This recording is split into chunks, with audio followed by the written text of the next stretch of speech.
Thank you very much. I think I want to thank the leadership of the NBA for inviting us. The last time this was in Lagos, it was pre-planned that some candidates will appear, get clapped for, and the NBA will end its NBA conference. Thank you for bringing all the candidates. You can see these are the real candidates in this election. But I think you did one thing today.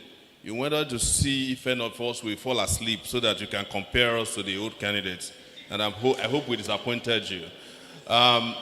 Let me say very clearly, because there's no time, we must understand fundamentally what the Nigerian security architecture is about. Nigeria security is not meant for Nigerians. Nigeria security system is for the elites, those in power. Nigeria's security system, therefore, operates what is known as a police state. All our policemen, our electronic system, our investment in recruitment, the judiciary, is meant to protect those who are in charge of Nigeria, the owners of Nigeria. Abuja tells you all of it. You can find more policemen about 1 mile square here than you can find where Boko Haram is ravaging Nigeria. I drove from Zamfara, or was it Kebbi, to Sokoto. There was no single checkpoint. But if you threaten the Nigerian ruling class today, you will find that you have security in this country. And as most of you know, I'm a regular with the courts. I have over 3 criminal cases, including one that will come up tomorrow for cyber crime. I have another one, treasonable felony.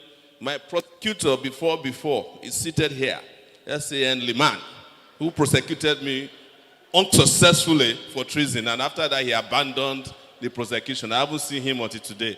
So I greet you. You are welcome. He's now representing Emilokon. And I must say to you as well that for us to get a Nigerian security system for the Nigerian people must be able to vote for a Nigerian leader. Because any leader that is voted for religious reason is going to be the leader for the religious movement. That is voted on ethnic basis can only represent his ethnic concern. Any leader that is voted on the basis of any primordial sentiment will only represent that primordial sentiment. This is why Nigeria is where it is today. Go and ask Ken Saro-Wiwa if you could reach him. Why did they kill him? For the Nigerian elite. They killed him because he touched their most important anointing oil, crude oil. They killed him for it. They would have killed me had case. Because he was brought in to carry out that, but at a point he decided that he couldn't continue with it. And I must tell you that they will kill any one of you. And let me say this, because I know time is running out, that when it is time to protect the elites, you will find some of the best lawyers in this country. You will find some of the best judges in this country. You will find some of the best policemen. In fact, when the elites are concerned, you will know that there are electronic devices listening to every device in this country. When the elites are concerned, you will find cameras that are working. But when it's for the Nigerian people, there's nothing that will work.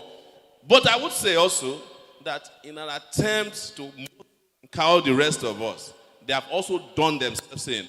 Because in an attempt, for instance, that we don't get to hear from the terrorists, also disable the listening devices because they are committing crime as well as leaders of this country. One last thing I will say, which is important, is that we have not gotten to a point where Nigerian leaders understand security. Because the first security, which I agree with everybody here, is that human security. You cannot push 133 million people into multi-dimensional poverty, and you are talking about security. It won't work.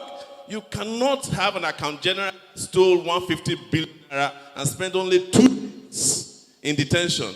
And it's likely to be the governor of his state next time, and you can have security. You cannot have people above the law and some other ones beneath the law and expect security. So what Nigeria needs is a leader who understands the importance of human life first and foremost.